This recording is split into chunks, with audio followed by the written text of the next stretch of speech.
10 katotohanan tungkol sa tahimik na tao. Una, ang tahimik na tao, madaldal talaga sila sa mga taong ka-close nila. Pangalawa, sila ay may 1 o 2 kaibigan lamang, yung totoong kaibigan. Pangatlo, mahiyain sila. Pang-apat, madalas nagsasalita sila sa isip nila.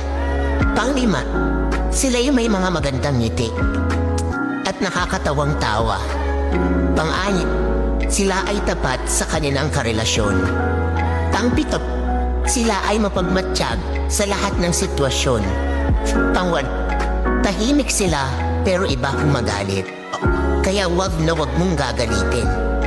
Pang-9, sinasarili nila ang nararamdaman nila kahit nasasaktan na sila. Pang-10, pag sila nakilala mo ng lubusan at maging komportable sila sa'yo, doon nila ipapakita ang totoong sila.